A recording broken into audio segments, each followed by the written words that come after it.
اللہ الرحمن الرحیم وصلی اللہ علی النبی الکریم وآلہ وصحبہ اجمعین اما بعد۔ حدیث چل رہی ہے لا تقبل الصلاة بغیر طہور ولا صدقۃ من غلول۔ حدیث کے جزو اول پر بات مکمل ہو چکی، آج جزو ثانی کو سمجھنا ہے۔ ولا تقبل صدقۃ من غلول، صدقہ کو صدقہ کیوں کہتے ہیں؟ صدقہ کو صدقہ کہا جاتا ہے اس وجہ سے کہ وہ صدق قلب سے اللہ کی بارگاہ میں بندہ پہنچاتا ہے اور اللہ کے ہی حکم سے اللہ کے غریب بندوں کے ہاتھ میں ڈالتا ہے۔ تو اس میں چونکہ دل کے صدق کا دخل ہوتا ہے، اس لیے اس کو صدقہ کہا جاتا ہے۔ اس سے اس کی کوئی دنیاوی غرض نہیں ہوتی، صرف اللہ کو راضی کرنا، خوش کرنا اور خدا کی خوشی ہی کا دوسرا نام ثواب حاصل کرنا ہے۔ تو یا تو کہہ لیجئے صرف ثواب کی غرض سے، اللہ کو راضی کرنے کے جذبے سے یہ مال دیا جاتا ہے۔ اللہ کہتا ہے کہ میرے غریب بندوں کو دے دو، تو میں سمجھوں تو نے میرے ہاتھ میں ڈال دیا، تو وہ غریب تلاش کرتا ہے اور اس غریب بندے کے ہاتھ میں ڈال دیتا ہے۔ اب یہ ایک الگ سی بات ہے کہ صدقہ واجبہ ہے تو کس درجے کا غریب ہونا چاہیے، اور صدقہ نافلہ ہے تو اس کا مستحق اور مصرف کون ہے۔ یہ ایک دوسری چیز ہے جس کو کتاب الزکوٰۃ میں اور کتاب الصدقات میں سمجھا جا سکتا ہے۔ من غلول، لفظ غلول علامہ کشمیری رحمۃ اللہ علیہ عرف الشذی میں فرماتے ہیں کہ سرقۃ الابل سے مشتق۔ اونٹوں کو لوگ چرا لیا کرتے تھے، تو اس وقت اس چوری کو غلہ یا غلو سے تعبیر کرتے تھے۔ علامہ ابن عربی نے ترمذی کی شرح عارضۃ الاحوزی میں اس شرح کا تذکرہ میں نے شروع کے ذیل میں کیا تھا، اور سب سے پہلا نام آپ کو بتلایا تھا کہ علامہ ابن عربی مالکی المذہب ہیں۔ بڑی خوبصورت شرح انہوں نے لکھی ہے۔ انہوں نے الغلول کا حاصل لکھا ہے الخیانۃ خفیۃً، کسی کے مال میں خفیہ خیانت کر لینا۔ فقہائے کرام نے غلول کا مفہوم بتایا ہے سرقۃ من مال الغنیمہ، مال غنیمت سے کچھ چرا لینا۔ حضرت کشمیری رحمۃ اللہ علیہ فرماتے ہیں کہ یہ متعدد معانی جو آپ کے سامنے ہیں، سب میں دیکھا جائے تو غیر کے مال کو لینے کا معنی ہے، اور اخذ مال غیر بدون طیب خاطر، یہ حرمت کو مستلزم ہے۔ اخذ مال غیر بدون طیب خاطر، بدون اذن، یہ حرمت اور منع کو مستلزم ہے۔ لہذا اب ان جزوی معنوں سے اٹھ کر لفظ غلول حرام مال کے لیے متعین ہو گیا اور اس میں استعمال ہونے لگا، اس لیے ہر حرام مال کو کہا جائے گا کہ یہ مال غلول ہے۔ اب حدیث کا حاصل یہ ہوا کوئی صدقہ قبول نہیں ہوتا اللہ کی بارگاہ میں مال حرام کا۔ اس کی وجہ یہ ہے کہ قرآن مجید نے اعلان کر دیا یا ایھا الذین آمنوا انفقوا من طیبات ما کسبتم، انفقوا من طیبات ما کسبتم، ایمان والو وہ پاکیزہ مال خرچ کرو جو تم نے کمایا ہے۔ پاکیزہ مال خرچ کرو جو تم نے کمایا ہے۔ پتہ چلا ہر کمائی تمہاری صدقے میں نہیں چلے گی، پاکیزہ مال تمہارا چلے گا۔ یہاں دو مسئلہ، ایک مسئلہ یہ ہے کہ اگر کسی کے پاس کہیں سے حرام مال آ ہی گیا ہے، کسی نے حرام مال کما ہی لیا، اب وہ کیا کرے؟ کیا اسے دریا میں ڈال دے؟ مثلا سود کا مال سود کے راستے سے کما لیا، رشوت کا مال جمع کر لیا، جھوٹ کا مال جمع کر لیا، غصب کر لیا۔ سب سے پہلی بات تو یہ ہے کہ حرام مالوں میں یعنی جو غیر کا مال ہو، اگر اس کا مالک موجود ہے تو یہ مال واجب الرد ہے۔ اب مالک اگر ہے تو مالک تک پہنچا دیں، اب مالک نہیں ہے تو اس کے وارثین اگر ہیں، نائبین ہیں، بلکہ وارثین کہیے، نائبین نہیں، وارثین تک پہنچا دیں۔ مثلا مالک مال دنیا سے جا چکا ہے یا کہیں دور ہے، تو اگر دور ہے تو اس کے نائبین بھی چل سکتے ہیں آج کے دور میں، اس سے اطلاع کر کے، کانٹیکٹ کر کے۔ بہرحال اگر اطلاع ممکن ہو، صاحب مال سے مذاکرہ ممکن ہو تو مذاکرہ کر کے اس کے مرضی کے مطابق مال اس کے حوالے کر دینا چاہیے۔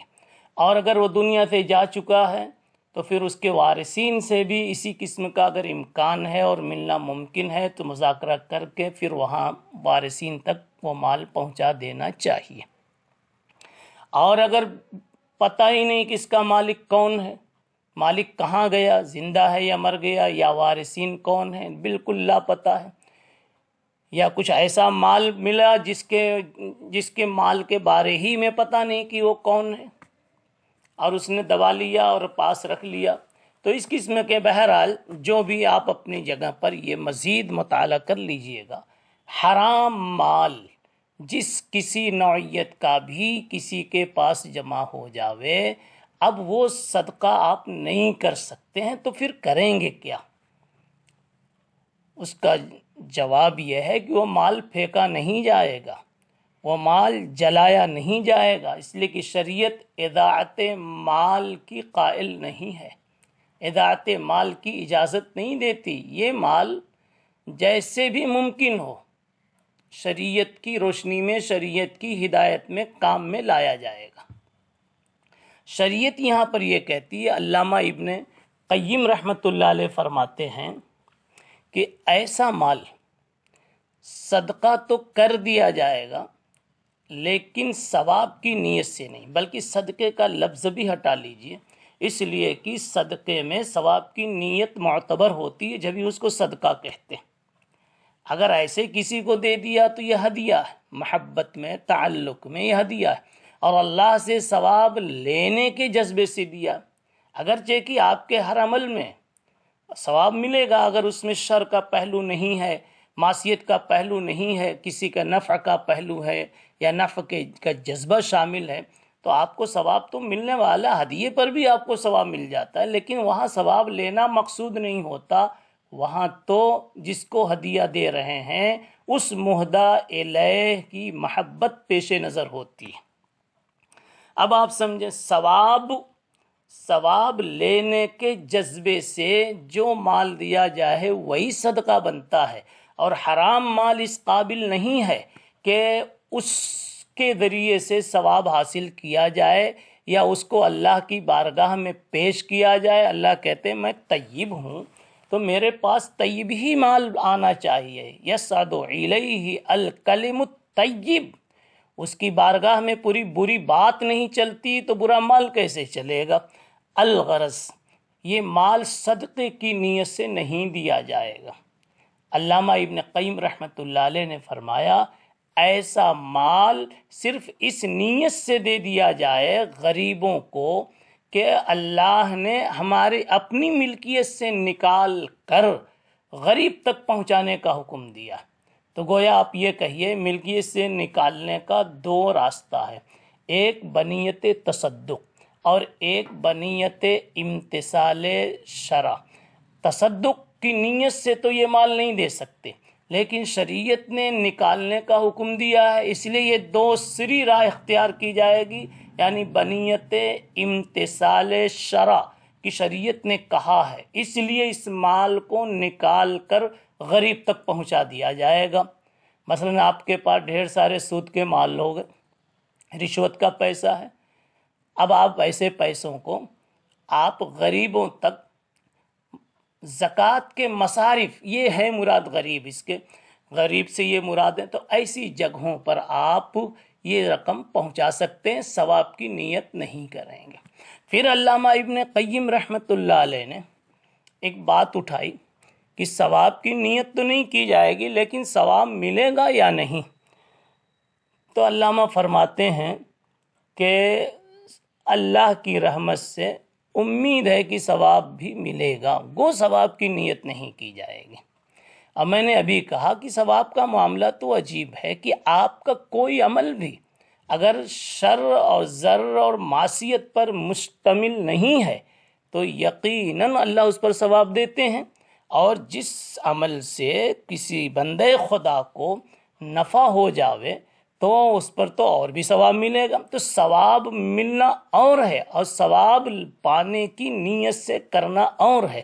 مختصر یہ ہے کہ حصول ثواب کی نیت سے یہ فقیر تک پہنچانا نہیں ہوگا، صرف امتثال امر شرع کی بنیاد پر ہوگا، باقی اللہ تعالیٰ صدقے کا ثواب نہیں، لیکن حکم شرع کی تعمیل و امتثال کا ثواب اللہ تعالیٰ عطا فرمائیں گے۔ اب اگلی بات یہ ہے کہ یہ بات کہاں سے نکالی گئی، یعنی کہ جس مال کا مالک معلوم نہ ہو اسے غریبوں تک پہنچا دیا جاوے، اپنے پاس نہ رکھا جاوے۔ امام ابو حنیفہ رحمۃ اللہ علیہ سے سوال کیا گیا کہ حضرت آپ نے یہ مسئلہ کہاں سے اخذ کیا ہے؟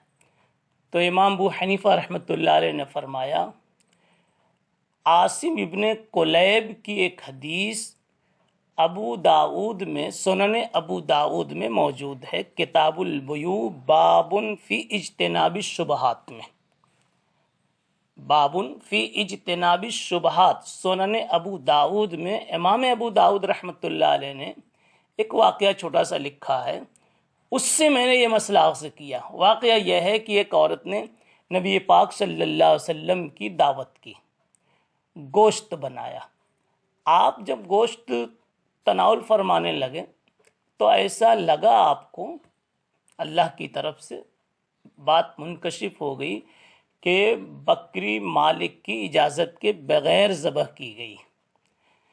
پوچھا گیا تو عورت نے اقرار کیا اور کہا کہ اصل میں نے بکری خریدنے کے لیے آدمی بھیجا تو بکری کہیں ملی نہیں، ادھر ادھر، تو میں نے اپنے پڑوسی سے بکری خریدنی چاہی، پھر وہ آدمی بھی نہیں تھا، تو اس کی بیوی نے اپنے شوہر کی اجازت کے بغیر یہ بکری مجھے دے دی۔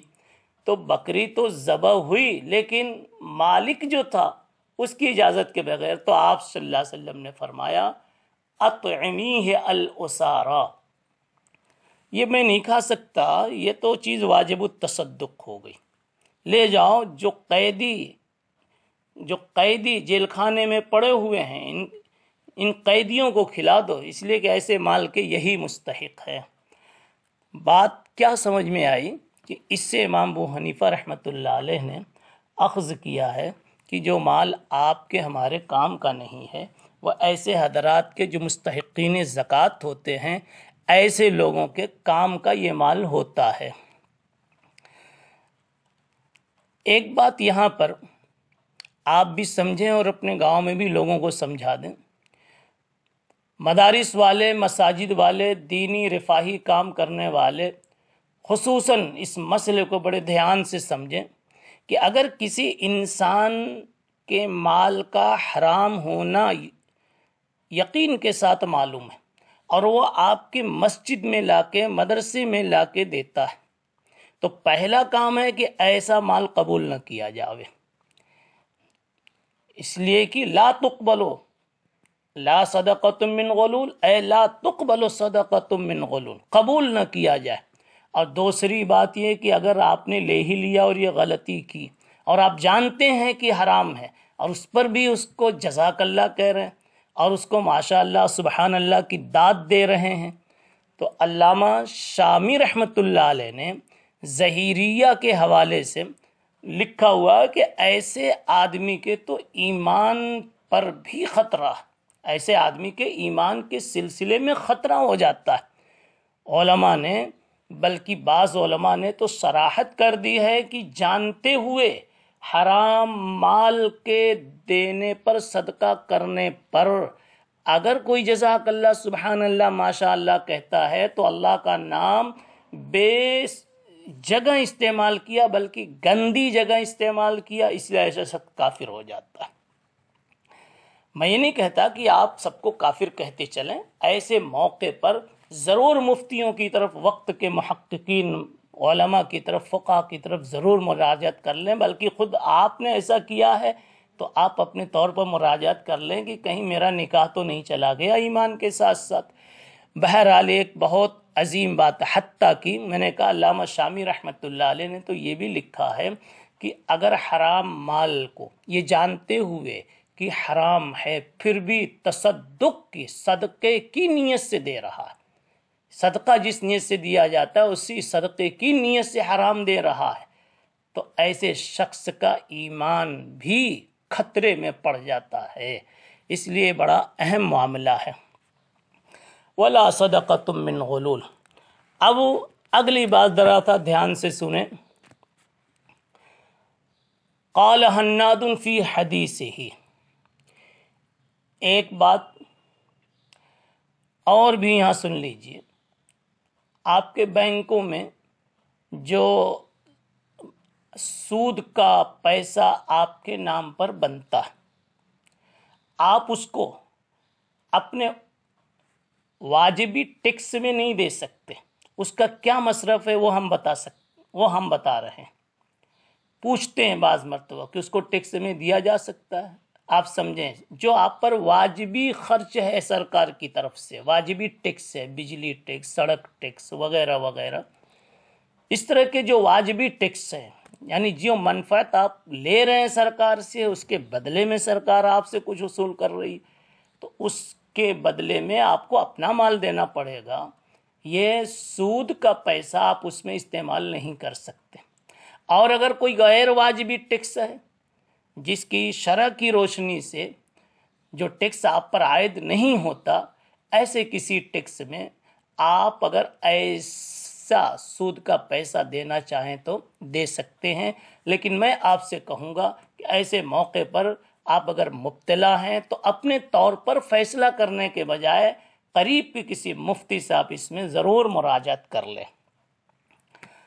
دوسری بات یہ ہے کہ یہ رقم جو سود کی آپ کی ہے، یہ وہاں سے اٹھا کر بینکوں سے لے کر کے گاؤں کے مستحقین زکوٰۃ جیسے غربا کو دے دیں، ان کی اس سے مدد کریں، یا گاؤں گلی کی سڑکوں میں، راستے کے نل وغیرہ میں، رفاہی کاموں میں اس کا استعمال کر سکتے ہیں۔ آگے سنیں، قال حناد فی حدیثہ الا بطہور۔ میں نے کہا تھا کہ یہ حدیث 2 سند سے آئی ہے۔ امام ترمذی رحمۃ اللہ علیہ کے پہلے استاذ قتیبہ ہیں، ان کا متن یہ پہلے گزر چکا۔ اب دوسرے استاد ہائے تحویل کے بعد حناد تھے۔ حناد کی روایت میں بغیر کے بجائے الا کا لفظ آیا ہے۔ اب سنیے، قال ابو عیسیٰ ھذا الحدیث اصح شیء فی ھذا الباب واحسن۔ امام ترمذی کہتے ہیں اس باب میں یہ سب سے صحیح اور سب سے زیادہ اچھی حدیث ہے۔ یاد رکھیں، امام ترمذی رحمۃ اللہ علیہ یہ جملہ بھی بکثرت کہیں گے، اور اس کا مطلب یہ ہوتا ہے کہ اس باب میں ان کو جتنی روایتیں ملی ہیں ان میں سب سے زیادہ خوبصورت اور سب سے زیادہ اچھی یہی ہے۔ گرچہ کی بعض مرتبہ ایسا بھی ہوگا کہ سب سے اچھی تو ہے ان کی دریافت کی روایتوں میں، لیکن اس میں ایک بھی صحیح نہیں، ایک بھی حسن درجے کی نہیں، سب ضعیف ہے۔ لیکن کوئی کم ضعیف ہوتی ہے تو اسی کو کہہ دیتے اصح شیء فی ھذا الباب واحسن۔ پھر آگے فرمایا وفی الباب عن ابی الملیح عن ابیہ۔ خصائص ترمذی میں یہ بات بتائی گئی تھی کہ حضرت جو ہے دوسری جگہوں کا پتہ دیتے ہیں، یہاں پتہ دے رہے ہیں کہ اس باب میں ان حضرات سے بھی روایت ہے، ابو الملیح عن ابیہ کی سند سے اور حضرت ابو ہریرہ سے، یعنی ابو الملیح لیتے اپنے والد سے، وہ ابو ہریرہ اور ایک روایت ابو ہریرہ سے اور ایک روایت حضرت انس سے، گویا 3 روایتیں اس سلسلے میں اور موجود ہیں۔ اور ابو الملیح کا نام عامر ہے، ابو الملیح ابن اسامہ کا نام عامر ہے، اور ان کو زید ابن وَلَا تَعْجَلْ بِالْقُرْآنِ مِن قَبْلِ أَن يُقْضَىٰ إِلَيْكَ وَحْيُهُ وَقُلْ رَبِّ زِدْنِي عِلْمًا۔ سے ان کی تعین کر دی۔ الحمدللہ پہلا باب مکمل ہوا، اور امام ترمذی کے ابواب کی مناسبت بابوں سے بڑی واضح ہوتی ہے۔ انشاءاللہ پھر اگلی ملاقات میں سبحان اللہ بحمدہ سبحان اللہ العظیم۔